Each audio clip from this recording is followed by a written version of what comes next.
तो कहाँ थे लोग, अर्ली चाइल्डहुड में थे। उसमें क्या होता है, संवेग सारे वही रहते हैं, इमोशंस बच्चों का जो कि हम लोग का अर्ली चाइल्डहुड ये स्टार्टिंग में था बच्चों का, वही सारे हम लोग के इमोशंस रहते हैं। बस उसको प्रदर्शित करने का, किस तरीके से लोगों के सामने उसको पेश करना है, या फिर जो पैसा जी म्यूट कर लीजिए, या जो सिचुएशंस होता है, परिस्थितियां होती है, परिस्थितियां बदल जाती है, ठीक है। या फिर हम लोग के उद्दीपक होते हैं, स्टिमुली होते हैं, वो जो होते हैं उस पर डिपेंड करता है कि बच्चा जो है अपने इमोशंस को कैसे जो है दूसरों के सामने बताएगा या फिर दूसरों के सामने एक्सप्रेस करेगा, ठीक है। बाकी सब चीज, सारे के सारे इमोशंस वही रहते हैं जो हम लोग के इन्फेंसी में होता है, ठीक है। अब ये उद्दीपन क्या होता है, उद्दीपन का मतलब होता है उत्तेजना, मतलब किसी चीज के लिए, जैसे कि हम लोग जो है आगे जो है लर्निंग एक टॉपिक पढ़ेंगे, लर्निंग टॉपिक में हम लोग थॉर्नडाइट जी की थ्योरी पढ़ेंगे, हम लोग बीएड में पढ़े हैं। बिल्ली वाला है, बिल्ली है कि डॉगी है, शायद कुत्ता है, कुत्ते को पिंजरे में रखा जाता है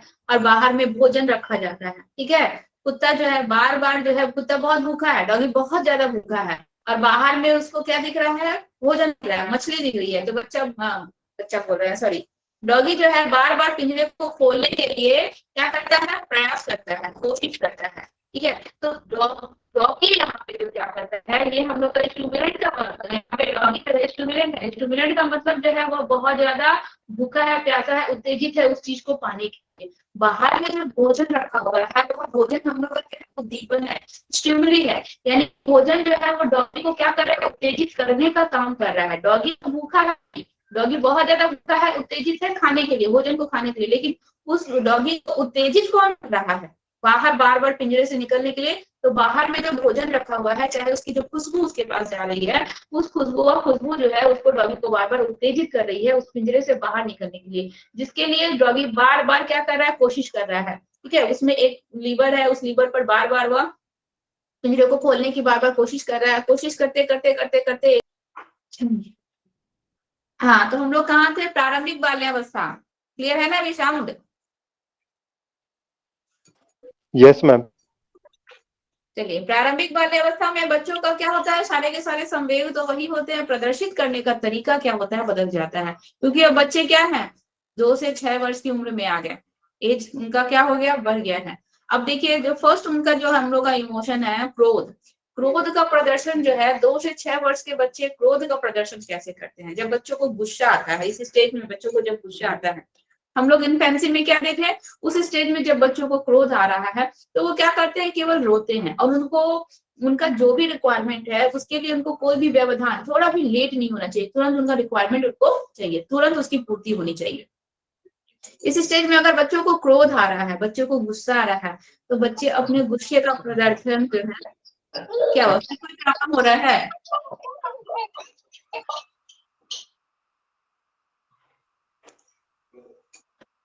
इस स्टेज में बच्चे जो है अपने गुस्से का प्रदर्शन देखिए कैसे करते हैं। ज्यादातर बच्चे अपने गुस्से का प्रदर्शन, 2 से 6 वर्ष की उम्र के बच्चे किसी सामान को फेंक कर, रो कर, ठीक है, मुंह फुलाकर, ऐसे जो है चीख मारकर, ऐसे जो है ये अपने क्रोध का प्रदर्शन करते हैं। मुंह फुलाकर नहीं करेंगे, सॉरी, मुंह नहीं फुलाते हैं, पेरेंट्स से मुंह फुलाकर नहीं रहेंगे।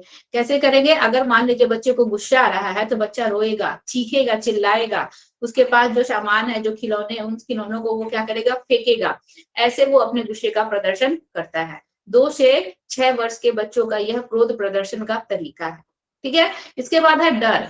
मान लीजिए 2 से 6 वर्ष के बच्चे हैं, 2 से 6 वर्ष के बच्चों में अगर डर जैसा इमोशन है, तो बच्चे अगर डर जाते हैं इस स्टेज में, तो वो अपने डर का प्रदर्शन यहाँ पर भी रोक रोक के करते हैं, या फिर कहीं अपने आप को ले जाके क्या कर देंगे, कहीं छुपा देंगे, कहीं छुप जाएंगे। 2 से 6 वर्ष के बच्चे, प्राय देखिएगा हम लोग भी उस स्टेज में करते थे। अगर हम लोग को किसी चीज से डर लगा है, चाहे कोई ऐसा अनजान व्यक्ति आया है, तो अपनी मम्मी के पीछे या फादर के पीछे या फिर घर के कहीं किसी कोने में, ठीक है, हम लोग क्या करते हैं, जाके छिप जाते हैं। तो इस स्टेज के बच्चे अपने डर का प्रदर्शन कैसे करेंगे, तो रोएंगे, या फिर कहीं जाकर अपने आप को वह छिपा लेंगे, चिल्लाएंगे, इस तरीके से वो डर का प्रदर्शन करते हैं। इसके बाद है हम लोग का डाह। डाह का मतलब होता है जेलस, जलन, ठीक है, जलन इसको नहीं बोलेंगे। डाह अलग हो गया और जलन अलग हो गया, ये दोनों में डिफरेंस होता है, इन दोनों में बहुत अंतर होता है। तो डाह का मतलब होता है जेलस, जेलस का मतलब होता है जो चीजें हमारी है, ठीक है, मतलब जो चीजें हमारी है, जिसपे मेरा हक है, जिसपे मेरा अधिकार है, ऐसी चीजें अगर किसी दूसरे के साथ शेयर हो रही है, तब बच्चों को उस स्टेज में क्या होता है, यहाँ पे डाह यानी कि जेलस की भावना होती है। ठीक है, तो इस स्टेज में बच्चों में डाह जो होता है यानी कि जेलस की भावना जो होती है वो कैसे होगी। तो मान लीजिए मम्मी पापा हैं, अगर वह अपना ज्यादा से ज्यादा प्यार दुलार जो है दूसरे भाई बहनों को या फिर किसी दूसरे बच्चों को अगर दे रहे हैं, तो उस स्टेज में बच्चों में डाह यानी कि जेलस जैसी भावना जो है होती है।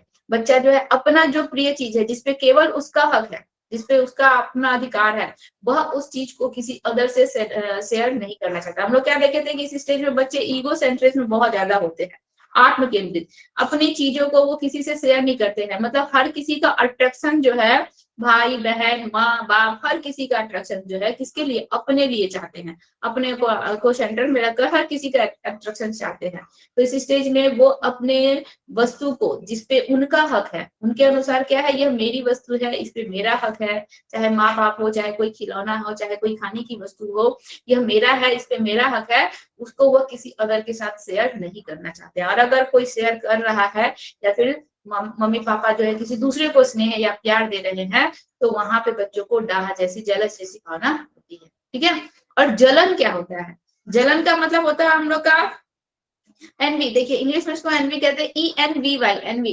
तो ये जो होता है हम लोग का जलन, मतलब हो गया कि मान लीजिए जैसे कि सपोज दैट कि किसी बच्चे के पास कोई खिलौना है, किसी दूसरे के बच्चे के पास उससे भी अच्छा खिलौना है, ठीक है, तो उस कंडीशंस में बच्चे को क्या होती है, जलन होती है। यहाँ पे अपनत्व का भाव नहीं होता है कि यह वस्तु मेरी है, नहीं, हमारे हमसे उसके पास जो है खिलौने ज्यादा है, या फिर हमसे उसका मार्क्स जो है बहुत ज्यादा आ गया, इस कंडीशंस में यहाँ पे बच्चों में क्या होती है, जलन की भावना आती है।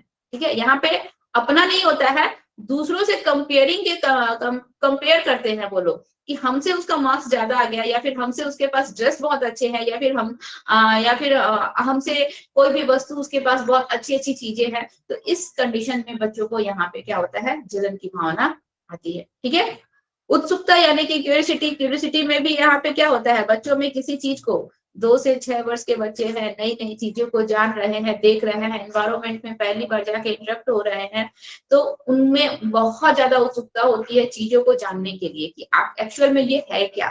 ठीक है, ये कैसे काम करता है, ये कैसे चलता है। हम लोग क्या बोले थे कि उस स्टेज में बच्चे खिलौनों को तोड़ फोड़ कर उसमें ढूंढने की कोशिश करते हैं कि ये कैसे बना, क्या बना, ये कैसे चलता है। चाहे इन्वायरमेंट में भी जाएंगे तो वो नई नई चीजों को जो देखते हैं, तो ये क्या है, पहली बार जब वो किसी एनिमल से या किसी चीज से इंटरेक्ट होते हैं तो क्या है, कैसे बोलता है, हर एक चीज को जानने की कोशिश करते हैं। ठीक है, तो यहाँ पे क्यूरियोसिटी इन बच्चों में इस स्टेज में 2 से 6 साल के बच्चों में बहुत ज्यादा होती है, और उनमें नवीनता भी होनी चाहिए। मतलब एनी टाइम बच्चों में जो है, इस अवस्था में बालक में क्या होती है, नवीनता का मतलब नई नई चीजों को जानने की। बच्चा पहली बार इन्वायरमेंट में जा रहा है, हर एक चीज को देख रहा है, जान रहा है, समझ रहा है, उसके लिए हर एक चीज क्या है, नई है। जिससे भी वो पहली बार फेस कर रहा है उसके लिए वो चीज नहीं है। तो नवीन चीजों को जानने, नवीन चीजों को जानने समझने की उनमें क्यूरियोसिटी बहुत ज्यादा होती है इस स्टेज में। ठीक है, तो कौन कौन सा हम लोग का इमोशंस आया, क्रोध आया, डर आया, डाह, उत्सुकता, जलन। इसके बाद देखिए हर्ष, खुशी। अब 2 से 6 वर्ष के बच्चे हैं, 2 से 6 साल के बच्चे स्कूल तो जाते नहीं है, आस पड़ोस के बच्चों के साथ ही खेलते हैं। इनका जो अपना अगर देखा जाए तो इनका सोशल डेवलपमेंट जो होता है वो बहुत छोटा होता है अभी। ठीक है, इसके बाद इसका सोशल डेवलपमेंट क्या हो जाएगा, उसका समाज जो है बहुत ज्यादा विस्तृत हो जाएगा या बड़ा हो जाएगा जब बच्चे स्कूल जाने लगेंगे तब। अभी क्या है, छोटा है। तो इस स्टेज में बच्चे अपनी खुशी का प्रदर्शन जो है कैसे करते हैं, मान लीजिए गेम खेल रहे हैं, ठीक है, कोई चीज जीत गए, या फिर कुछ ऐसी सरप्राइज चीजें हैं, पापा से किसी चीज का डिमांड किए, पापा मना कर दिए, लेकिन फिर पापा शाम को रिटर्निंग के समय वो चीज ले आए, तो उस चीज का प्रदर्शन बच्चे जो है खुशी से चिल्लाकर, ठीक है, हंसकर, चिल्लाकर, इस तरीके से बच्चे क्या करते हैं, अपनी खुशी का प्रदर्शन करते हैं। या फिर उछल कूद करके, तालियां बजाकर, इस तरीके से बच्चे क्या करेंगे, अपनी खुशी का प्रदर्शन करते हैं। 2 से 6 साल के बच्चे, दुख, अगर बहुत ज्यादा दुख ग्रिफ में होंगे बच्चे, तो बच्चे कैसे अपने दुख का प्रदर्शन करते हैं। तो दुख का प्रदर्शन करने के लिए ज्यादातर ऐसे बच्चे है ना, खाना, खेलना आदि में अपनी अभिरुचि खो देंगे। ठीक है, बहुत ज्यादा दुखी है बच्चा, 2 से 6 साल का बच्चा है, बच्चा बहुत ज्यादा दुखी है, पापा डांट भी है, खाना नहीं खाएगा, खेलना बंद कर देगा, बातचीत नहीं करेगा किसी से, एकांत में शांत बैठा रहेगा। तो इस तरीके से बच्चा जो है अपने दुख का प्रदर्शन, 2 से 6 साल का बच्चा जो है अपने दुख का प्रदर्शन करता है। ठीक है, तो ये था हम लोग का दुख। अनुराग का मतलब हो गया अफेक्शन, हम लोग का किसी से लगाव, प्रेम। तो इस स्टेज में बच्चे जो है दूसरे के प्रति अनुराग या फिर प्रेम का जो है इमोशन जो बच्चों में होता है, तो किसी को क्या करेंगे, सहलाकर, उसको गले से लगाकर या फिर उसको किस करके, इस तरीके से बच्चे अपने अनुराग का प्रदर्शन करते हैं इस स्टेज में। ठीक है, क्या करेंगे, बहुत ज्यादा, मान लीजिए माँ है, माँ से बहुत ज्यादा प्रेम है या स्नेह आ रहा है, तो माँ को गले लगाएंगे, माँ को किस करेंगे। ठीक है, मान लीजिए कोई एनिमल ही है, डॉगी है, चाहे कैट है, कुछ है, तो उससे बहुत ज्यादा स्नेह या प्रेम आ रहा है, अनुराग अफेक्शन हो रहा है, तो उसको सहलाएंगे। इस तरह से वो अपने अफेक्शंस का, इमोशंस का वो क्या करते हैं, प्रदर्शन करते हैं। तो ये था हम लोग का इस स्टेज में बच्चों को ये सारे जो इमोशंस है, इन इमोशंस को प्रदर्शित करने का तरीका इस स्टेज के बच्चों का। ठीक है, लेकिन देखिए, जैसे कि हम लोग क्या देखे कि बच्चे में क्रोध आया तो सामान को फेंक दिए, चिल्लाने लगे, रोने लगे। ज्यादातर बच्चे इस स्टेज में क्रोध आता है ना, तो जहां है वहीं जमीन पर लेट भी जाते हैं। ठीक है, तो इस तरह का भी प्रदर्शन बच्चे करते हैं। लेकिन देखिए क्या बोल रहा है कि जैसे जैसे बच्चे बड़े होते हैं, ठीक है, जैसे जैसे बच्चे बड़े होंगे, बच्चों का ये जो इमोशंस को प्रदर्शित करने का जो ये तरीका है, यह तरीका धीरे धीरे धीरे धीरे क्या होगा। अब जैसे कि मान लीजिए बच्चा क्रोध का प्रदर्शन कर रहा है, क्रोध आया, सामान फेंकने लगा, चिल्लाने लगा, चीखने, जहां है वहीं चिल्लाने चीखने लगा। अब बच्चा जैसे जैसे बड़ा होगा ना, बच्चे को समझ में आएगा कि नहीं, हमको अपने क्रोध का प्रदर्शन ऐसे नहीं करना है, दूसरे देखेंगे तो क्या बोलेंगे, क्या सोचेंगे मेरे बारे में। ठीक है, तो वो अपने इस प्रकार के इमोशंस का कंट्रोल करना, उम्र बढ़ने के साथ साथ उसको कंट्रोल करना भी बच्चे सीख जाते हैं। जैसे डर है, ठीक है, डर के मारे कहीं बच्चा जाके कहीं छिप गया, तो जैसे जैसे बच्चा बड़ा होगा तो बच्चे को इस चीज के विषय में समझ होगी, ज्ञान होगा, और बच्चा जो है अपने उस डर पे नियंत्रण करना, या फिर वो जो एक्टिविटी कर रहा है कि कहीं जाके छिप गया, ठीक है, कहीं एकदम अकेले में एकांत में बैठ गया, तो वो चीजें करना बच्चा धीरे धीरे बंद कर देता है। ठीक है, तो देखिए यहाँ पे क्या बोल रहा है कि बहुत से हम लोग के शिक्षा मनोवैज्ञानिक है, उन्होंने अब क्या बताया है कि संवेग की तीव्रता का कारण जो होता है हम लोग का दैहिक होता है। इस स्टेज में हम लोग क्या देखे कि बच्चा को गुस्सा आया, रोने पीटने लगा, हाथ पैर पटकने लगा, चिल्लाने लगा, ठीक है, सामान को उठाकर फेंकने लगा। लेकिन बच्चा जैसे जैसे बड़ा होगा, अब ये बच्चा का जो ये जो इमोशंस को प्रदर्शित करने का जो तरीका है, मनोशारीरिक जो होता है, हम लोग क्या बोलते हैं कि इमोशंस क्या होते हैं, मनोशारीरिक होते हैं, यानी कि हमारे मन के अंदर तो उत्पन्न होते हैं, लेकिन शारीरिक एक्टिविटी, हम लोग फिजिकल एक्टिविटी के थ्रू वो हम लोग को क्या होते हैं, नजर आते हैं, दिखते हैं। तो अब जो है ये मनोशारीरिक ना होकर क्या हो जाता है हम लोग का, ये मनोवैज्ञानिक हो जाता है। ठीक है, धीरे धीरे धीरे धीरे बच्चा जो है उस पर कंट्रोल करने लगता है, उसको नियंत्रित, अपने इमोशंस पे बच्चा नियंत्रण करने लगता है, अपने आप को कंट्रोल भी करने लगता है। ठीक है, देखिए बोल रहा है कि 2 से 4 साल के उम्र में क्रोध के संवेग की तीव्रता अधिक होती है। उस समय बच्चा अपना जो संवेग होता है ना, उसका प्रदर्शन बहुत ज्यादा तीव्रता से करेगा, बहुत तेजी से करेगा। और इस उम्र के बाद क्रोध की तीव्रता धीरे धीरे धीरे धीरे, 4 साल के बाद कोई भी जो उसका संवेग जो है, जो बहुत बच्चा जो है उत्पाती ढंग से कर रहा है, तोड़ फोड़ कर रहा है, चिल्ला रहा है, इस प्रकार के जो भी संवेग का प्रदर्शन करता है, 4 साल के बाद ये ऑटोमेटिक धीरे धीरे धीरे धीरे कम होने लगता है। बच्चे को समझ में आता है कि अब बाहर में जो है हम चिल्ला सामान को तो आई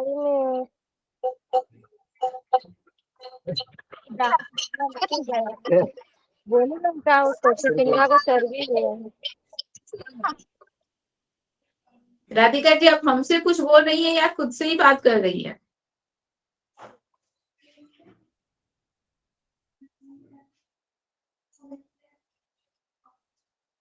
राधिका जी क्या बोल रही थी? लेफ्ट हो गई। चलिए, देखिए क्या बोल रहा है कि बच्चा जैसे ही 2 से 4 के बाद जो है ना, बच्चा अपने संवेग पर अपने आप ही कंट्रोल करने लगता है। उसको समझ में आ रहा है कि बाहर में हम रोएंगे, चिल्लाएंगे इतने जोर जोर से दहाड़ मारकर, तो दूसरे क्या सोचेंगे मेरे बारे में। ठीक है, तो बच्चे को उस चीजों पर समझ आने लगती है और बच्चा उसको कंट्रोल करना धीरे धीरे सीखने लगता है। देखिए इसके बाद बोल रहा है कि इसके बाद क्या है, हम लोग का अर्ली चाइल्डहुड के बाद बच्चा जो है पोस्ट चाइल्डहुड में जा रहा है, बच्चा स्कूल जा रहा है, उसकी सोसाइटी बढ़ रही है, उसका फ्रेंड सर्कल बढ़ रहा है, बहुत से लोगों के साथ के संपर्क में बच्चा आ रहा है, बहुत सारी चीजों को बच्चा सीख रहा है, शिक्षा के माध्यम से, एजुकेशन के माध्यम से बहुत सारे नॉलेज वो ले रहा है। ठीक है, तो इन सारे की वजह से बच्चों में जो है अपने संवेग को कैसे कंट्रोल करना है, ठीक है, और किस समय पे कैसे उसका हम लोग को प्रदर्शन करना है, इन सब चीजों का ज्ञान बच्चों को समय के अनुसार जो है होते जाता है। ठीक है, तो ये जो है हम लोग का स्टेज, जो हम लोग अर्ली चाइल्डहुड वाला स्टेज पढ़े, इसमें बच्चे स्कूल तो जाते नहीं है, लेकिन अगर देखा जाए तो शिक्षा की दृष्टि से ये भी बहुत इंपॉर्टेंट स्टेज है। माता पिता को बच्चे अक्सर क्या होता है, या तो इसमें इस स्टेज में प्ले स्कूल में जाएंगे, और प्ले स्कूल में नहीं जा रहे हैं तो घर में भी माता पिता के द्वारा शिक्षा दी जा रही है। तो माता पिता को बच्चों को इनके इमोशंस पर कंट्रोल करना सिखाना चाहिए कि कैसे किस परिस्थिति में हमको वहां पे अपने इमोशंस का प्रदर्शन करना है। ठीक है, और यही चीज जो है आगे जाकर उनका क्या होगा, आगे आने वाले जीवन में उनका काम आता है। चलिए, तो ये था हम लोग का पूर्व बाल्यावस्था में बालकों का संवेग का प्रदर्शन। इसके बाद आ रहा है हम लोग का उत्तर बाल्यावस्था, यानी कि पोस्ट चाइल्डहुड, इस या फिर लेटर चाइल्डहुड। इस स्टेज में बालक अपने इमोशंस का प्रदर्शन कैसे करते हैं। ठीक है, संवेग सारे वही रहेंगे जो कि हम लोग के इन्फेंसी में थे, वही हम लोग के जो है अर्लियर चाइल्डहुड में ट्रांसफर हुए, वही जो है हम लोग का पोस्ट चाइल्डहुड में ट्रांसफर हो गया, यानी कि भय, क्रोध, ठीक है, स्नेह, ईर्ष्या, घृणा, ये सारे के सारे वही के वही संवेग है, उसमें कोई परिवर्तन होता है। हाँ, बदलाव अब किस में आया, देखिए इन्फेंसी में देखे, वहां पे उसको प्रदर्शित करने का तरीका कुछ और था। इसके बाद जब अर्लियर चाइल्डहुड में आए तो वहां पे प्रदर्शित करने का तरीका कुछ और है। अब बच्चा जो है हम लोग का लेटर चाइल्डहुड में आ रहा है, इस स्टेज में उसी संवेग को बच्चा जो है अलग तरीके से प्रदर्शित करेगा। ठीक है, अलग ढंग से, अलग तरीके से प्रदर्शित करेगा। और बच्चा जो है अब इन दोनों स्टेज की तुलना में देखा जाए तो काफी मेच्योर हो जाता है बच्चा, उसको समझ में आ जाता है कि हमको किस सिचुएशन में कहाँ कैसे रिएक्ट करना है।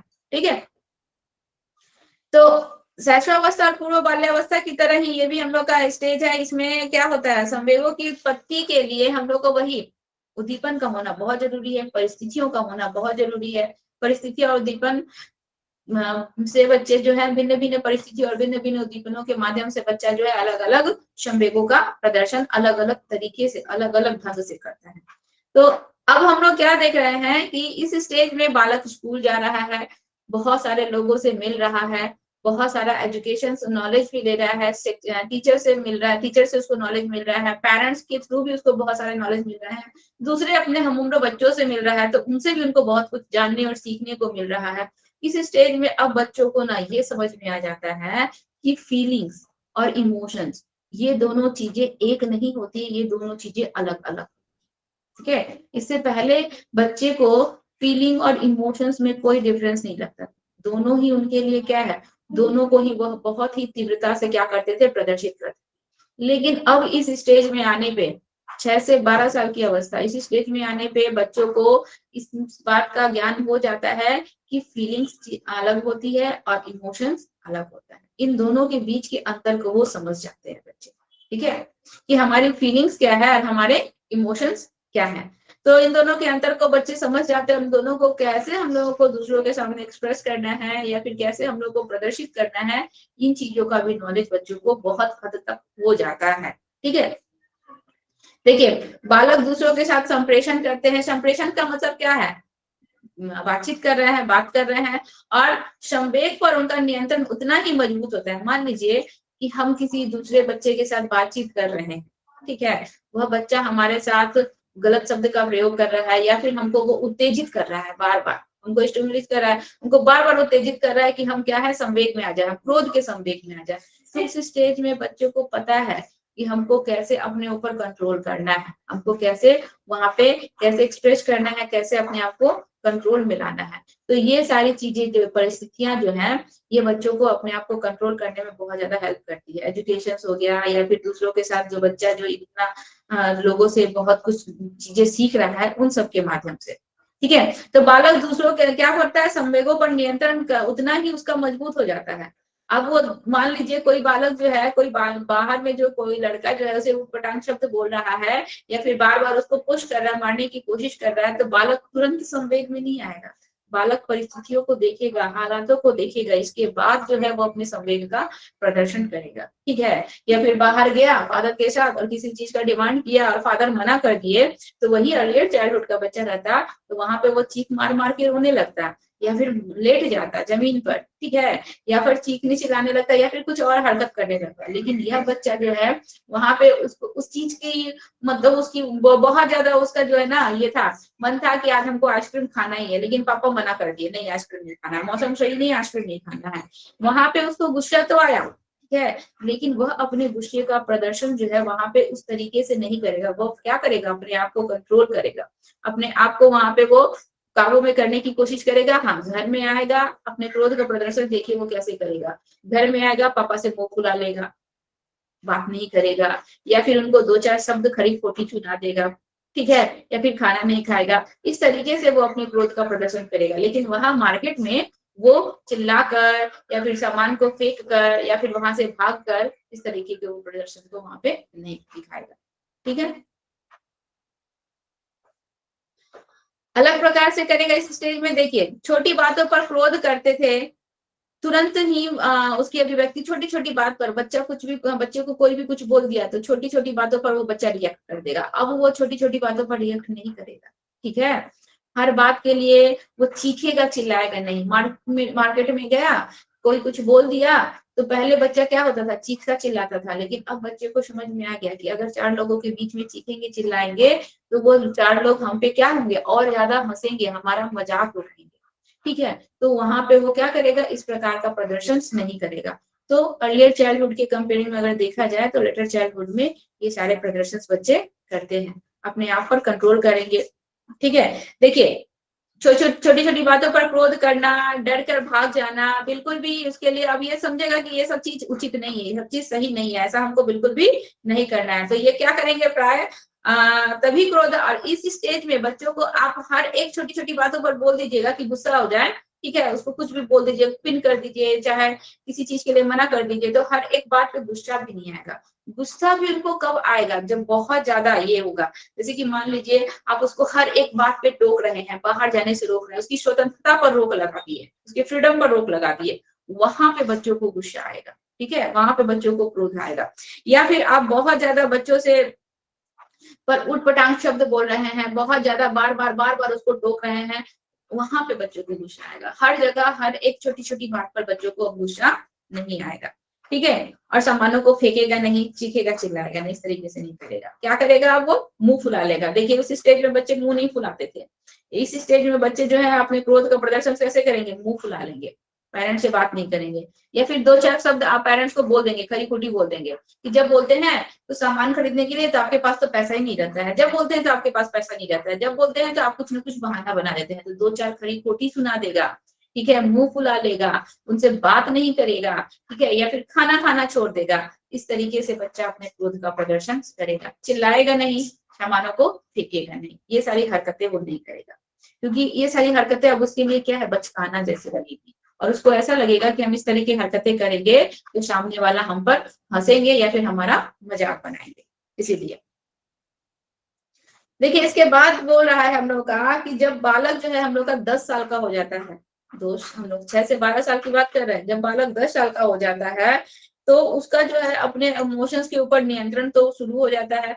तो उसके लिए बालक, देखिए मान लीजिए यहाँ पे बोल रहा है कि दो तरह की प्रक्रियाओं को, दो तरह की स्ट्रेटेजी को बच्चे अपनाते हैं अपने आप को कंट्रोल करने के लिए। ठीक है। मान लीजिए कोई ऐसी परिस्थिति आ गई, कोई ऐसा सिचुएशन आ गया जिसके उनके सामने कोई ऐसा एक समस्या प्रॉब्लम आ गई, उस प्रॉब्लम का उसको सॉल्यूशंस करना है और वो बच्चा जो है सॉल्यूशंस करके अपने इमोशंस पर कंट्रोल करना है। ठीक है।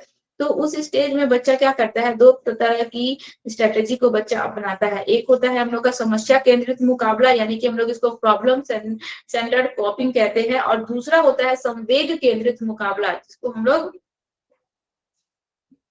इमोशन सेंटर्ड कॉपिंग कहेंगे। ठीक है। एक प्रॉब्लम सेंटर यानी कि सेंटर में क्या रहेगा, हम लोग का प्रॉब्लम रहेगा। प्रॉब्लम का सॉल्यूशंस करेगा बच्चा, और प्रॉब्लम के सॉल्यूशंस के अनुसार अपने इमोशंस को क्या करेगा, कंट्रोल में लाएगा। और एक होता है हम लोग का इमोशन सेंटर, ठीक है, यानी कि इमोशंस को सेंटर में रखेगा। और वहां पे क्या होता है, देखिए दोनों परिस्थितियों में अलग अलग सिचुएशंस रहते हैं। ये जो हम लोग के बच्चों में अपने संवेग को नियंत्रित करने की जो दो स्ट्रेटेजी होती है, एक हम लोग का जो प्रॉब्लम सेंटर होता है और एक हम लोग का इमोशनल सेंटर होता है। तो प्रॉब्लम सेंटर में क्या होता है, बच्चा के सामने कोई प्रॉब्लम आया, कोई समस्या आई, ठीक है, बच्चा क्या करता है, उस समस्या का समाधान किया, उसको अच्छे से सॉल्व किया, और सॉल्व करने के बाद अपने इमोशंस पर धीरे धीरे धीरे धीरे वो क्या कर लिया, कंट्रोल कर लिया। इसको कहते हैं हम लोग प्रॉब्लम सेंटर्ड कॉपिंग। और एक होता है कि बच्चे के सामने प्रॉब्लम आया, ठीक है, लेकिन बच्चा जो है उस प्रॉब्लम का सोल्यूशन में सक्षम नहीं है, बच्चा उस प्रॉब्लम को सोल्यूशन नहीं निकाल पा रहा है, या फिर वो जो प्रॉब्लम है उसके लिए बहुत बड़ी है, वो उसे सॉल्व नहीं हो रहा है। तो उस कंडीशंस में बच्चा क्या करता है, वहां पे बच्चा क्या करेगा, उस प्रॉब्लम का सोल्यूशन तो वो कर नहीं पा रहा है, उसके लिए वो प्रॉब्लम बहुत बड़ी है, चाहे वो बहुत ज्यादा डिफिकल्ट है। तब उस परिस्थिति में बालक क्या करेगा, अपने संवेगों पर, अपने इमोशंस पर क्या करेगा, नियंत्रण करेगा। यानी कि देखिएगा बहुत से बच्चे होते हैं ना, हम लोग भी इस तरह का काम करते हैं, इनर स्पीच, अपने आप से ही बातें करते हैं, ठीक है। हम लोग भी जब कभी कभी बहुत ज्यादा प्रॉब्लम में, 3 इडियट्स आप लोग मूवी देखे हैं, बार बार आमिर खान जो ऑल इज वेल करता है, वो क्या करता है, मतलब कोई समस्या आई, कोई प्रॉब्लम आया, और बच्चा जो है उसका सॉल्यूशन नहीं निकाल पा रहा है, तो वो अपने आप को, अपने इमोशंस को कंट्रोल करने की कोशिश कर रहा है, वो इनर स्पीच कर रहा है, अपने आप से ही बातें कर रहा है। उसको पता है कि हम इस समस्या का समाधान नहीं निकाल पाएंगे, तो हमको क्या करना है, अपने इमोशंस को कंट्रोल में करना है, अपने आप को कंट्रोल में करना है। तो उस कंडीशंस में बच्चा क्या करता है, स्वयं से, खुद से ही बच्चा क्या करता है, बातें करता है, और अपने आप से बातें करके वो अपने आप को कंट्रोल में करने की कोशिश करता है। इसको हम लोग इमोशन सेंटर कॉपिंग कहते हैं, ठीक है। जब बच्चा समस्या का समाधान कर लिया, और समस्या का समाधान हो गया, तो बच्चा अपने आप अपने इमोशंस पे कंट्रोल कर लिया, वो हम लोग का प्रॉब्लम सेंटर कॉपिंग हो गया। और जब बच्चे के सामने समस्या आई, लेकिन बच्चा समस्या का समाधान करने में सक्षम नहीं है, या फिर वो समस्या उससे सॉल्व नहीं हो रही है, उस कंडीशन में बच्चा जो है अपने आप से बातें कर कर, ठीक है, अपने आप को कंट्रोल करने की, अपने आप को शांत करने की कोशिश करता है, उसको हम लोग इमोशन सेंटर कॉपिंग कहते हैं। ये दो तरह की स्ट्रेटेजी जो है इस स्टेज में बच्चों में हम लोग को देखने को मिलती है, ठीक है। हम लोग भी अपने आप से बातें करते हैं ना, बहुत बार हम खुद अपने आप से बातें करते हैं, बहुत बार ऐसा सिचुएशन हो जाता है, हम बहुत ज्यादा गुस्से में हैं, मतलब बहुत ज्यादा टेंशन में है, बहुत ज्यादा गुस्से में है, तो उस कंडीशंस में क्या है कि हमारे सामने कोई नहीं है, हम अपने बातों को किसी से शेयर नहीं कर सकते हैं, हम जाके सामने वाले से झगड़ नहीं सकते हैं। तो उस कंडीशन में हम अपने आप से बातें करके अपने इमोशंस को क्या करते हैं, कंट्रोल करने की कोशिश करते हैं।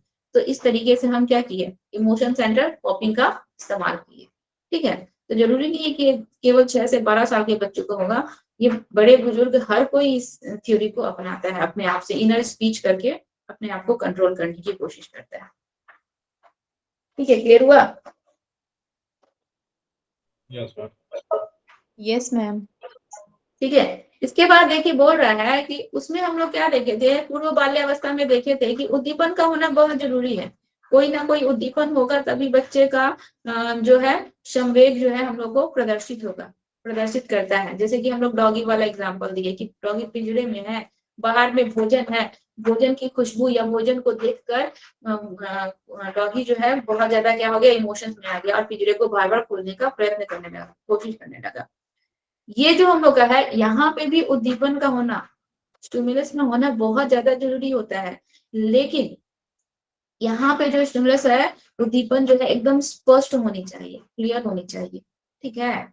उसको क्या करना है, उसका क्या उद्देश्य है, उसका क्या लक्ष्य है, एकदम स्पष्ट, एकदम क्लियर होना चाहिए, और नवीन होना चाहिए, नए नए उद्दीपक होने चाहिए। तो बच्चा जो है अपने संवेगों पर कंट्रोल करता है, या फिर अपने संवेगों का प्रदर्शन करता है, ठीक है।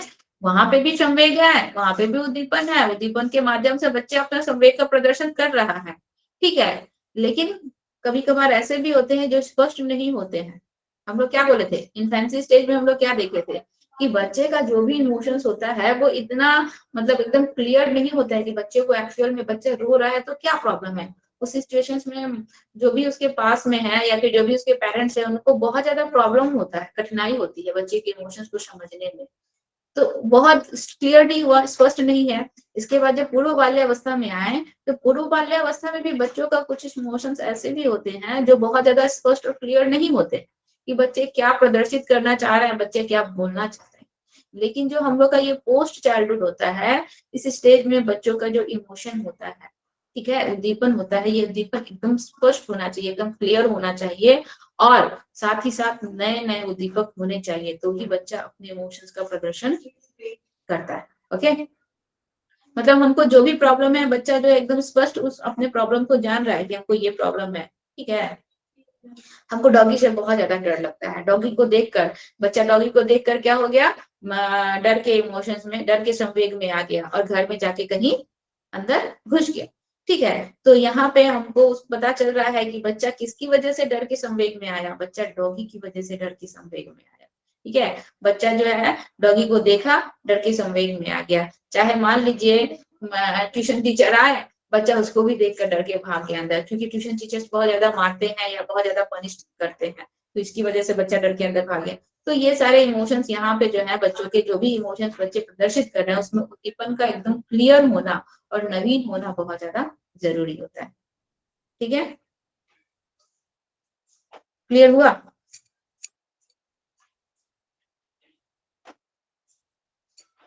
Yes ma'am. चलिए, Yes, इसके ma'am. बाद ये बोल रहा है हम लोग का, अब उत्तर बाल्यावस्था है हम लोग का, पोस्ट चाइल्डहुड है, बच्चे स्कूल जा रहे हैं, टीचर से इंटरेक्ट हो रहे हैं, अपने हम उम्र से बच्चों से इंटरेक्ट हो रहे हैं, पेरेंट्स से, बहुत सारे लोगों से। तो इस स्टेज में इमोशंस का एजुकेशन के, अगर एजुकेशन से रिलेट करके अगर इसको देखा जाए तो बहुत ज्यादा इंपॉर्टेंट होता है। अगर टीचर जो है बच्चों को, बच्चों के इमोशंस को जान जाए कि कौन बच्चा किस टाइप का है, ठीक है। कोई बच्चा बहुत इमोशनली होता है, कोई बच्चा बहुत चंचल होता है, कोई बच्चा जो होते हैं बहुत ही नॉटी होता है। तो हर एक बच्चे की इमोशंस को अगर टीचर जान जाए तो टीचर्स के लिए बहुत ज्यादा ये क्या होता है, सुविधाजनक होता है कि बच्चे को वो क्या कर सके, अलग अलग ग्रुप में बांट सके, ठीक है। कोई बच्चा ऐसा है, ठीक है, इमोशनली एक बच्चा ऐसा है जो बहुत शांत रहता है, बहुत कम बोलता है, ऐसे बच्चों को क्या करेगा, वो ऐसे उद्दंड बच्चों से क्या करेगा, अलग रखेगा, क्योंकि वो उद्दंड बच्चों के साथ उस बच्चे को वो कभी भी एजुकेट नहीं कर सकता है, या फिर उस उद्दंड बच्चों के साथ रहकर यह बच्चा जो है कभी भी मूव नहीं कर पाएगा, क्योंकि ये अपनी समस्या का समाधान कभी भी दूसरों के सामने बता ही नहीं पाएगा, समस्या कभी भी बोल ही नहीं पाएगा कि हमको ये प्रॉब्लम है, चाहे हमको इसमें डाउट है, क्योंकि वो बच्चा क्या है, शांत है, कम बोलने वाला है, मतलब बहुत ज्यादा डरपोक टाइप का बच्चा है। तो ऐसे बच्चों के लिए हमको क्या करना है, टीचर्स के लिए बहुत, यहाँ पे टीचर्स का बहुत इंपॉर्टेंट रोल होता है कि वो सारे बच्चों को पहले तो आइडेंटिफाई करे कि इमोशनली कौन से बच्चे किस टाइप के हैं, उसके अनुसार उसको क्या करना है, एजुकेशन देना है, ठीक है। मान लीजिए एक ऐसा बच्चा है जो बहुत ही जो है ना शर्मीला स्वभाव का है, ठीक है, या फिर बहुत कम बोलता है, दूसरों से बहुत ज्यादा बातें शेयर नहीं करता है, तो उसको टीचर्स को कैसे हैंडल करना है, उसको किस तरीके से उसको ट्रीट करना है, उसको कैसे एजुकेशन देना है, उसका एजुकेशन देने का जो पैटर्न होगा टीचर्स के लिए वो अलग होगा। एक उद्दंड बच्चा है, उस उद्दंड बच्चे को कैसे हमको बाकी बच्चों की तुलना में कैसे उसको हमको ट्रीट करना है, कैसे उसको एजुकेशन देना है, या फिर उसके बदमाशी को कैसे कम करना है, उसके लिए उसका जो एजुकेशन पैटर्न होगा वो अलग होगा। तो हर एक पर्टिकुलर बच्चे को उसके इमोशंस के अनुसार हमको क्या करना है, टीचर्स को आइडेंटिफाई करना है और उसके अनुसार उसको क्या करना है, एजुकेशन देना है। क्योंकि हम लोग क्या देखे हैं, टीचर का रोल क्या होता है, एक क्लास में अगर टीचर जो है सारे बच्चों को एजुकेशन दे रहे हैं तो टीचर का रिस्पॉन्सिबिलिटी होता है कि क्लास का कोई 2 या 4 बच्चा या फिर जो बहुत ज्यादा ब्रिलियंट है या तेज है वही बच्चे मूव नहीं करेंगे या वही बच्चे डेवलप नहीं करेंगे, पूरे क्लास को उसको डेवलप करवाना है। हर एक किसी का डेवलपमेंट का रिस्पॉन्सिबिलिटी किसके ऊपर है, टीचर्स के ऊपर है, ठीक है। तो टीचर्स को पर्टिकुलरली हर एक बच्चों को ध्यान में रखना है, वो किस टाइप के हैं, कैसे उनको एजुकेशन देना है, कैसे बच्चों से उनको क्या करना है, अलग रखना है, ये सारी चीजों को वो ध्यान में रखकर बच्चों को, ऐसे बच्चों को क्या करते हैं, एजुकेशन देते हैं, शिक्षा देते हैं। तो ये था हम लोग का पोस्ट चाइल्डहुड का इमोशनल डेवलपमेंट में पोस्ट चाइल्डहुड में बच्चों में कैसे कैसे इमोशनल डेवलपमेंट होते हैं। ठीक है, इसके बाद हम लोग का सबसे इम्पोर्टेंट टॉपिक है, चलिए आज ये हो जाएगा, अभी आधा घंटा बाकी है, किशोरावस्था में संवेगात्मक विकास यानी कि इमोशनल डेवलपमेंट इन एडोलेसेंस। ठीक है, किशोरावस्था हम लोग जो फिजिकल डेवलपमेंट पढ़े उसमें भी हम लोग क्या देखे कि किशोरावस्था सबसे इम्पोर्टेंट स्टेज होता है, बहुत कुछ उसमें बच्चों बच्चों में बहुत कुछ चेंजेस आते हैं। ये भी हम लोग का अगर इमोशनली देखा जाए, अगर आप लोगों को फिजिकल डेवलपमेंट याद होगा तो उसमें देखे थे हम लोग बच्चे जो है बहुत ज्यादा जो है उनमें फिजिकली चेंज होता है। ठीक है, इंटरनल एक्सटर्नल, बॉडी के अंदर बॉडी के बाहर बहुत ज्यादा चेंज होते हैं, मसल्स बढ़ जाते हैं, बच्चों का वोकल कोड बढ़ जाता है, अचानक से हाइट का बढ़ जाना, ठीक है, अचानक से अलग अलग चीजों में इंटरेस्ट आ जाना। तो बच्चे जो है और सोसाइटी के साथ बच्चे जो है अपने आप को ये एडजस्ट नहीं कर पाते हैं, सोसाइटी वालों की बातों को वो एडजस्ट नहीं कर पाते हैं। तो यहाँ पे बच्चे क्या होते हैं, इमोशनली बहुत ज्यादा बच्चे डिस्टर्ब होते हैं। हम लोग उसी उसी में विकास में जो डेवलपमेंट वाला टॉपिक पढ़े थे उसी में ये सब चीज देखे थे कि बच्चे इमोशनली जो है यहाँ पे दूसरों से बहुत ज्यादा अटैच नहीं हो पाते हैं, दूसरे उनकी फीलिंग्स को नहीं समझ पाते हैं, या फिर वो दूसरों की फीलिंग्स को नहीं समझ पाते। उनको क्या लगता है कि वो दुनिया के सबसे ज्यादा मतलब दुखियारे, सबसे ज्यादा बदनसीब बच्चे हैं। ठीक है, उनके फीलिंग्स को कोई नहीं समझता है, तो बच्चे इमोशनली बहुत ज्यादा डिप्रेस रहते हैं। तो इस स्टेज में भी देखिए वही सब चीज दिया हुआ है हम लोग का। 12 से या फिर 13 भी अगर दिया रहे तो आप लोग उसको टिक कर सकते हैं। बहुत जगह हम लोग का 12 से 18 दिया है, 13 से 18 भी दिया है, कभी कभी 13 से 20 भी दे देता है। ठीक है, अगर 13 से 20 दिया है और वहां पे 18 का ऑप्शन नहीं है, 12 से 18 या 13 से 18 का ऑप्शन नहीं है, 20 का ऑप्शन है, तो उसको भी आप लोग टिक कर सकते हैं। ऐसा नहीं है कि उसको छोड़ दीजिएगा। तो ये जो स्टेज होता है इसमें बच्चे बहुत ज्यादा सेंसिटिव होते हैं।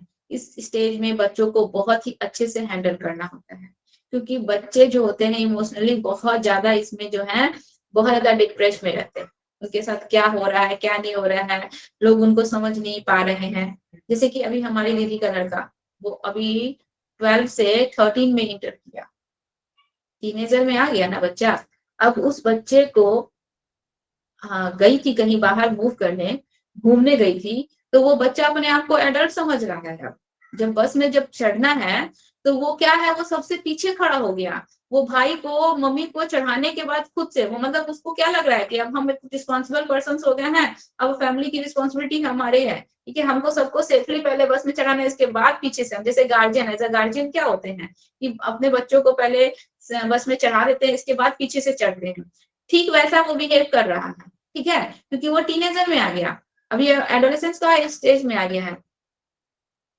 हर किसी में होता है, हम लोगों के साथ भी ऐसा होता होगा। तो मात्र अभी वो 13 में इंटर किया है, लेकिन वो क्या समझ रहा है अपने आप को, वो एडल्ट समझ रहा है। अब वो बस में सबको चढ़ाने के बाद उसकी मम्मी बोल रही है कि तुम आगे चढ़ो, तो बोलता है कि नहीं पहले आप चढ़िए। ठीक है, तो वो क्या कर रहा है, चाहे वो अपनी नानी के साथ, हमारी मम्मी या फादर के साथ भी कहीं जाता है, तो उसको इतना ज्यादा उसको केयर रहता है कि नानी का या नाना का वो हाथ पकड़ के, ठीक है, या फिर केयरफुली उनको पकड़ के रोड क्रॉस करवाता है। तो ये सारी रिस्पॉन्सिबिलिटी इस स्टेज में बच्चों में आ जाती है। आप इसे नीचे वाले स्टेज में चले जाइए, हम लोग का अर्लियर चाइल्डहुड में, उस स्टेज में बच्चों में ये नहीं होता है। उस स्टेज में बच्चे केवल डिमांड करता है, हमको ये चाहिए, हमको वो चाहिए, हमको ये खाना है, हमको वो खाना है। लेकिन इस स्टेज में बच्चे डिमांड करेंगे, ऐसा नहीं कि डिमांड नहीं करते हैं, लेकिन रिस्पॉन्सिबिलिटी उनमें बहुत ज्यादा आ जाती है। ठीक है, और उनको समझना, हम क्या बताए थे कि इस स्टेज में कि बच्चे अपने आप को एडल्ट समझते हैं और बड़े जो होते हैं उनको बच्चे समझते हैं। वो अगर किसी प्रकार का अपना पॉइंट ऑफ व्यू रखे, अगर उनको इनकार कर दिया जाए तो बच्चों को बुरा लगता है कि हमारे बातों को एक्सेप्ट नहीं किया जा रहा है, या फिर हमको हमको घर में फैमिली में कोई वैल्यू नहीं दिया जा रहा है। तो हम क्या बताए थे उस समय कि हमको उनके पॉइंट ऑफ व्यू को भी देखना है, हमको हमको उनके विचारों को भी सुनना है। ठीक है, उनके बातों से भी हमको सहमत होना है। तो इस स्टेज में बच्चों को अगर हम इस तरह से सपोर्ट करेंगे ना, तो बच्चे समझेंगे कि हमारा भी फैमिली में वैल्यू है, फैमिली वाले हमको भी एडल्ट मान रहा है, या फिर हमारा भी मतलब हमारे विचारों को, हमारे बातों को भी एक्सेप्ट किया जा रहा है। तो बच्चे आपके साथ अच्छे से अपने हर एक प्रॉब्लम्स को शेयर करेंगे। और अगर आप उनको डांट के भगा दीजिएगा या फिर उनको हटा दीजिएगा वहां से, तब बच्चे इस तरह से अपने बातों को शेयर नहीं करेंगे वहां पे, वो बच्चे फैमिली से कटते जाएंगे। ठीक है, बहुत ज्यादा उनके साथ आर्ग्यू नहीं करना है, बहस नहीं करना है। हर एक बात के लिए वो आपसे अगर क्या बोलेंगे कि अगर आप उनको किसी काम के लिए मना कर रहे हैं, बार बार उनको टोक रहे हैं, तो आपसे वो क्या करेंगे, बहस करेंगे। और पेरेंट्स भी अगर उनके साथ बहस करे या फिर उनको डांटे डपकारे, तो बच्चे जो है धीरे धीरे बिगड़ते ही जाए। तो हमको उस सिचुएशन में बच्चों को बहुत मतलब सेंसिटिव तरीके से हैंडल करना है यहाँ पे। तो ये जो स्टेज होता है ना, ये बहुत ही इंपॉर्टेंट स्टेज होता है बच्चों का। इसी स्टेज में अगर बच्चों का लाइफ को बनाना है, संवारना है, इसी स्टेज में बच्चे जो है या तो एक अच्छे इंसान के रूप में बनकर निकलेंगे, या फिर अगर उनके साथ परिस्थितियां सिचुएशंस अलग हुए, बहुत डिफिकल्ट हुए, ठीक है, उनके अनुसार नहीं हुए, तो बच्चे बिगड़ भी सकते हैं या फिर बच्चे किसी गलत ट्रैक पर भी जा सकते हैं। तो बहुत ज्यादा सेंसिटिव स्टेज ये हम लोग का होता है। ठीक है, तो यहाँ हम लोग क्या कहते हैं, किशोरावस्था को किस किस नाम से जाना जाता है, याद है किन्हीं को? मैम इसमें हीरो वर्शिप होता है, हाँ, और फ्यूचर का टेंशन भी होता है। और मैम तूफानी एज, जीवन का निर्माण काल, आंधी और तूफान का एज कहते हैं इसको, है ना। इसको आंधी और तूफान का एज कहेंगे। इसके बाद और क्या हुआ सुभानु जी, आपको कुछ नहीं याद है? जीवन का निर्माण काल, जीवन का निर्माण काल, जीवन का निर्माण काल इसको नहीं कहेंगे।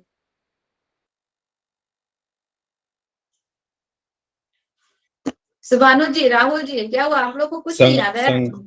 संघर्ष और मैम तनाव याद से है भरा वो हुआ थोड़ा काल सा। मैम। संघर्ष और तनाव का काल कहते हैं। और मैम जिस प्रकार से शैशवावस्था में वृद्धि तीव्र गति से होती है, इसमें भी तीव्र गति से वृद्धि होती है। बहुत ही बच्चों का, चाहे फिजिकल हो, चाहे मेंटल हो, चाहे कॉग्निशन हो, हर एक चीज का ग्रोथ बहुत ही रैपिडली होता है, बहुत ही तेजी से बच्चों को होता है। बहुत ज्यादा गुस्सा भी आता है मैम, इसमें बहुत ज्यादा इरिटेशन लगता है उनको। जैसे कि हम लोग और शैशवावस्था बहुत में ज्यादा क्या समस्या भी होता है मैम, एकदम समस्या हाँ, से पूरा घिरा हुआ रहता समस्या से बच्चे घिरे होते हैं, मैम समस्या तूफानी बाहुल्य काल और से भी संघर्ष कहते का हैं। काल, हाँ, क्या बोली निधि जी? तूफानी काल और संघर्ष का काल, तूफानी काल और संघर्ष का काल कहते हैं, आंधी और तनाव की स्थिति कहते हैं। क्योंकि बच्चों का संवेग क्या देखे थे हम लोग इन्फेंसी स्टेज में, बच्चों का जो इमोशंस होता है, हम लोग क्या देखे, अभी अभी इमोशंस वाला टॉपिक पढ़ रहे हैं कि उनका इमोशंस पे कंट्रोल ही नहीं रहता है। ठीक है, जो चीज भूख लगी है तो तुरंत दहाड़ मार के होने लगेंगे, तुरंत वो चीज उनको चाहिए, उनके लिए वो थोड़ा भी वेट नहीं करेंगे। ये जो हम लोग का किशोरावस्था वाला स्टेज होता है, अगेन फिर से बच्चों का इमोशंस पे उनका कंट्रोल नहीं रहता है।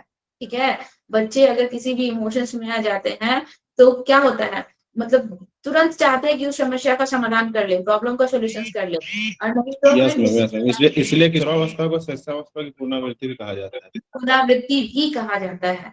ठीक है, फिजिकल डेवलपमेंट भी उसी तरह से बहुत तेजी से हो रहा है। जैसे उस स्टेज में बच्चे बहुत जल्दी से ग्रोथ कर रहे हैं, इस स्टेज में भी बच्चे देखिएगा, बहुत से बच्चे जो होते हैं ना, आपका अर्लियर चाइल्डहुड तक हाइट में शॉर्ट है, अचानक से किशोरावस्था में बच्चे गए, ठीक है, अचानक से बच्चे ग्रोथ कर गए, अचानक से बच्चों का मूंछ आ गया, मसल्स स्ट्रांग हो गए, उनके इंटरेस्ट जो है अचानक से चेंज हो जाते हैं।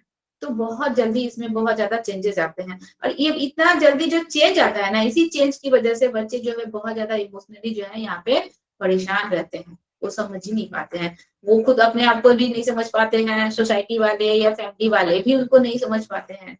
ठीक है, तो ये बहुत ज्यादा सेंसिटिव स्टेज होता है, इसको हम लोग बच्चों को इस स्टेज में बहुत ही केयरफुली बच्चों को हम लोग को केयर करना पड़ता है। तो देखिए,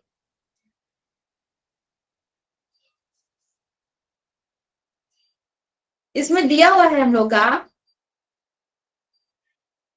इस स्टेज में बच्चों का इमोशन जो है बहुत ज्यादा तेज, बहुत ज्यादा तीव्र रहता है, वो इमोशंस का प्रदर्शन भी करते हैं, तो बहुत बच्चे बहुत तीव्रता से बहुत तेजी से करते हैं, और उसको कंट्रोल करना भी बच्चों के लिए बहुत प्रॉब्लम होता है। अभी हम लोग जो बीच का 2 स्टेज पढ़े, हम लोग चाइल्डहुड वाला स्टेज पर है, उस स्टेज में क्या है, हम लोग देखे जो अर्लियर चाइल्डहुड देखे, वहां पे भी बच्चे थोड़ा बहुत अपने इमोशंस पे कंट्रोल करते हैं, और जब पोस्ट चाइल्डहुड में आते हैं तो वो पूरी तरह से कंट्रोल करते हैं।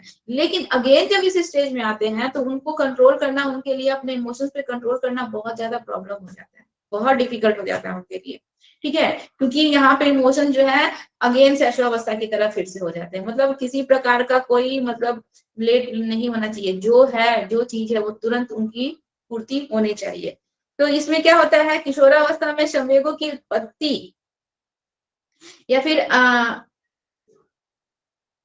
मतलब जो भी संवेग थे, जो कि फर्स्ट में, सेकंड में या थर्ड स्टेज में आए, वही सारे संवेग आते हैं, उसका प्रदर्शन बहुत ज्यादा तेज हो जाता है। ठीक है, वो बहुत ज्यादा तीव्रता के साथ उसको क्या करते हैं, एक्सप्रेस करते हैं, और उस पर कंट्रोल करने की भी कैपेसिटी इस स्टेज में बच्चों में बहुत ज्यादा क्या होती है, हम लोग को नजर नहीं आती है, बहुत कम होती है।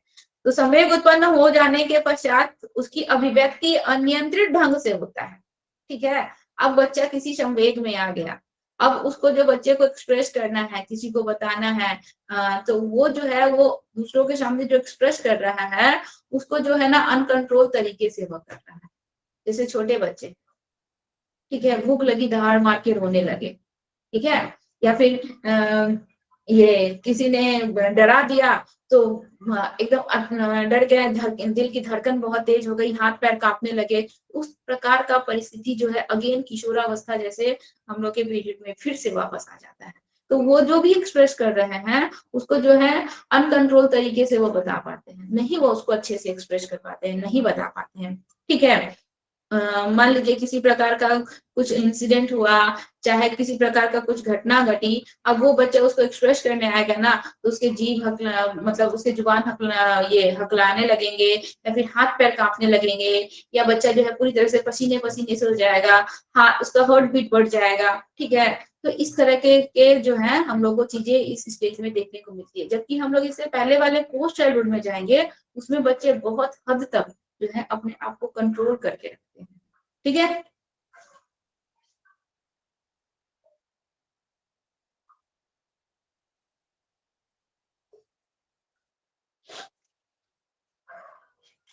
इसमें और कुछ नहीं।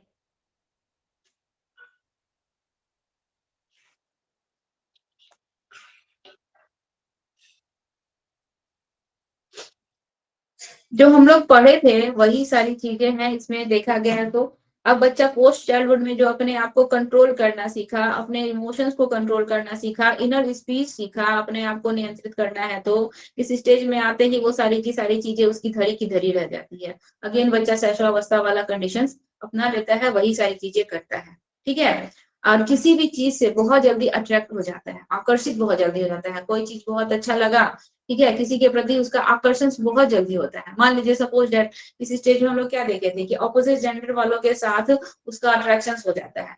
इससे पहले वाले बच्चा लड़का जो है वो लड़की के साथ फ्रेंडशिप नहीं करेगा, बोलेगा हट हम लड़की है क्या, हम लड़का है, हम लड़की के साथ दोस्ती करेंगे या फिर लड़के के साथ करेंगे।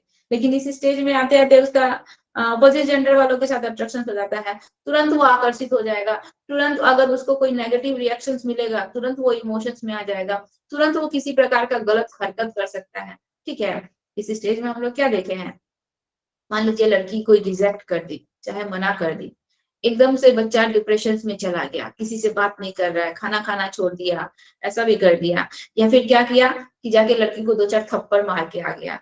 इस प्रकार के भी रिएक्शंस बच्चे दिखा देते हैं। ठीक है, इस स्टेज में मतलब ऐसा किसी से बहुत जल्दी बच्चा जो है आकर्षित हो जाता है, बहुत जल्दी किसी चीज को किसी चीज से क्या हो जाएगा, वो आकर्षित हो जाएगा।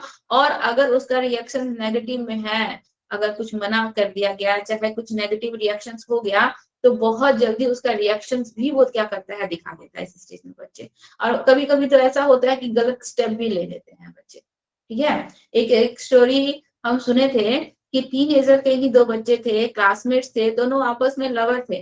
ठीक है, दोनों आपस में लवर थे, लेकिन जो है वो जो हम लोग का सेम कास्ट के नहीं थे, जिसकी वजह से उनके मन में ये डाउट था कि वो दोनों जो है आपस में अब मैरिज नहीं कर सकते हैं, शादी नहीं कर सकते हैं। ठीक है, तो इसकी वजह से दोनों ने एक दिन निश्चय किया।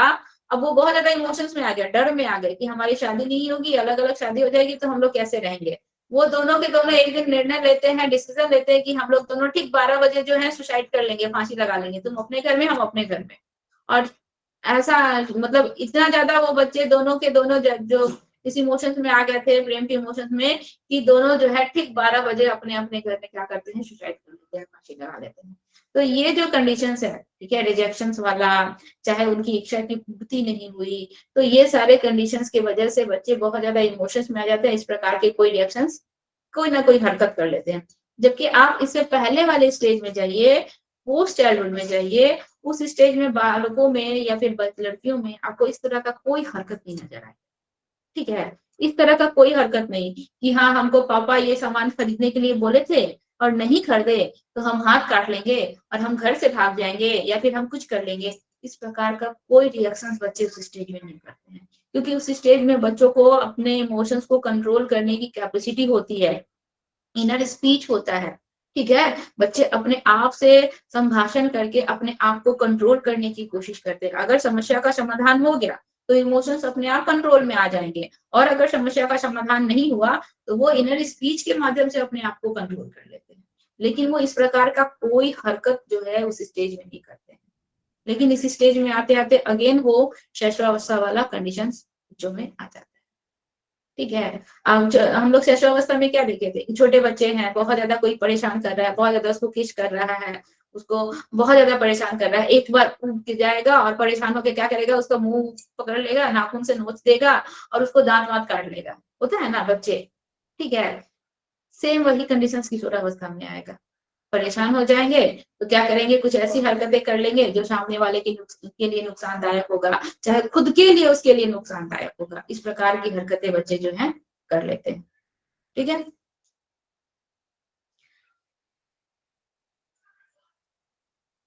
देखिए इसमें आगे दिया हुआ है हम लोग का जो बच्चे किशोरावस्था में जब इंटर करते हैं, यानी कि जो हम लोग का स्टार्टिंग का जो दौर होता है, हम लोग का 12 से लेकर 15 साल में संवेगों का तीव्रता बहुत अधिक होती है।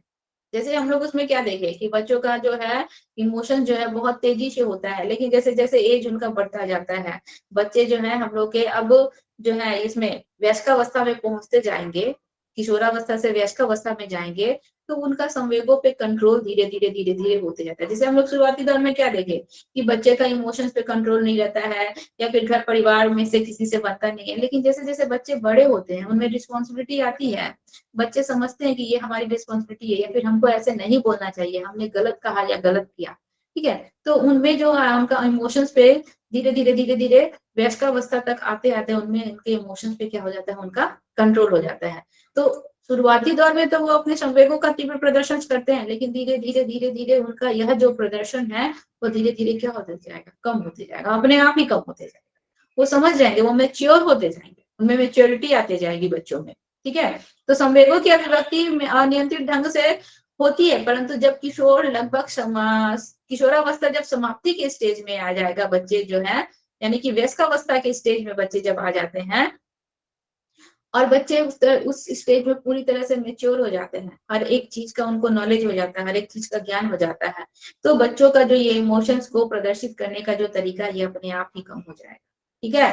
और क्या होता है, उनके जो इतने ज्यादा मतलब अनस्टेबल जो कंडीशंस थे, बच्चे जो है अपने इमोशंस का जो अनस्टेबल मतलब कंट्रोल नहीं कर पाते थे, उसको बहुत ज्यादा तीव्र तरीके से प्रदर्शित करेंगे, बहुत हाइपर तरीके से किसी को कुछ बोल देंगे, मार देंगे, या फिर कुछ गलत एक्शंस ले लेंगे, वो सारी चीजों में क्या होता है, धीरे धीरे पूरी तरह से कमी हो जाती है। और लास्ट स्टेज तक आते आते तो बच्चे पूरी तरीके से एकदम मैच्योर पर्सन्स बन जाते हैं, एडल्ट पर्सन्स बन जाते हैं, उनमें इस प्रकार का कोई हरकत आपको देखने को नहीं मिलेगा, ठीक है।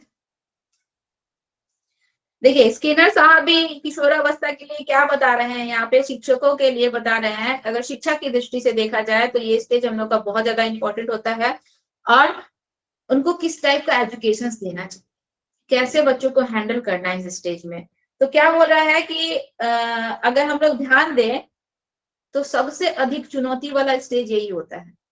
सबसे ज्यादा चुनौती बच्चे क्या है, हर एक तरीके से डिस्टर्ब है, इमोशनली, फिजिकली, मेंटली, हर एक तरीके से डिस्टर्ब है। अब टीचर के लिए सबसे बड़ी चुनौती है कि इन बच्चे को कैसे शांत किया जाए, या फिर इन बच्चे को कैसे सही डायरेक्शन दिया जाए, ठीक है, इनको कैसे सही नॉलेज दिया जाए, ताकि बच्चे जो इतना ज्यादा डिस्टर्ब हैं ये सही ट्रैक पर आ सके।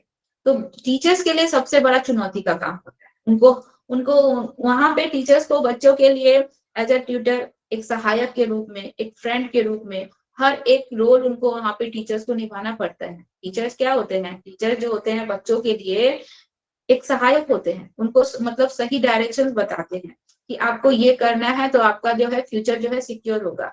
चाहे अगर किसी गलत ट्रैक पे जा रहे हैं तो उनको सही ट्रैक पे लाना है, ठीक है। एक सपोर्टर के रूप में, एक सहायक के रूप में वो क्या करते हैं, वर्क करते हैं। तो यहाँ पे टीचर्स को बहुत ही सेंसिटिव तरीके से बच्चे के हर एक पर्टिकुलर अलग अलग इंडिविजुअली हर एक बच्चे को समझना है, जानना है, पर्टिकुलरली उनके समस्या को समझना है कि उनकी समस्या क्या है, उनका प्रॉब्लम क्या है, ठीक है, हम कैसे उसका सॉल्यूशन कर सकते हैं। आप देखिएगा प्राइवेट सेक्टर्स में जो स्कूल के बच्चे होते हैं वहां पे एक काउंसलर होता है जो हर एक बच्चे, मान लीजिए कोई बच्चा बहुत ज्यादा कम बोलने वाला है या बहुत डिप्रेस है या फिर लोगों से बात नहीं कर रहा है, तो वहां पे जो है उसको वहां पे ले जाया जाता है, उस बच्चे से बातचीत की जाती है, उसकी क्या समस्या है वो सबको जाना जाता है। अच्छे अच्छे स्कूलों में होते हैं, ठीक है, उसके माइंड को समझने की, उसको क्या प्रॉब्लम है, उसको क्या समस्या है, क्यों बच्चा स्टडी पे फोकस नहीं कर रहा है, चाहे बच्चा पहले अच्छा था अब क्यों अपने फ्रेंड्स से बातचीत नहीं कर रहे हैं या फिर हर किसी से अलग अलग रह रहे हैं।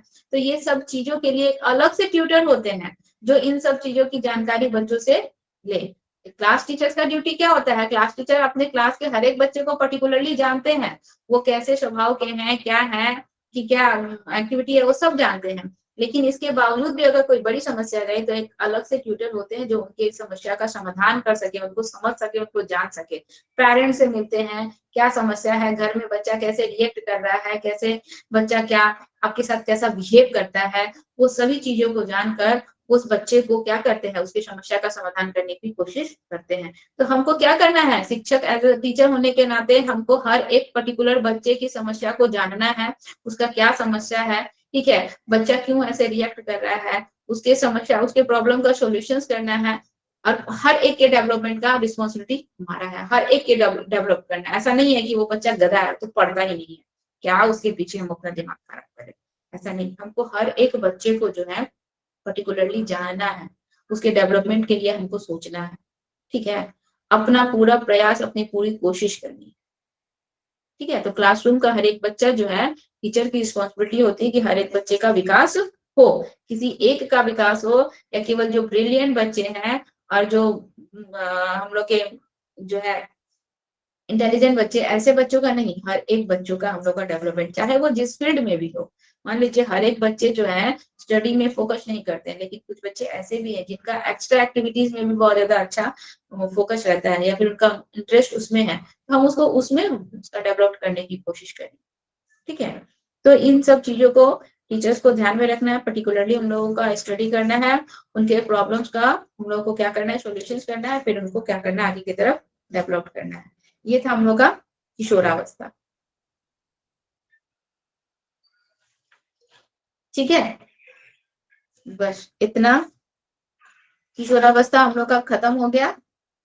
3 स्टेज देखे। फर्स्ट स्टेज में हम लोगों ने क्या देखा, इन्फेंसी स्टेज में क्या देखा कि बच्चे अपने इमोशंस जो हैं वो बहुत ज्यादा तेजी से प्रदर्शित करते हैं और उसमें किसी प्रकार का उनको कोई भी मतलब व्यवधान नहीं चाहिए। व्यवधान का मतलब होता है डिले नहीं होना चाहिए, थोड़ा भी लेट नहीं होना चाहिए, तुरंत जो भी उनकी चीजें, जो भी उनको चीज चाहिए वो तुरंत उनको मिलना चाहिए, ठीक है।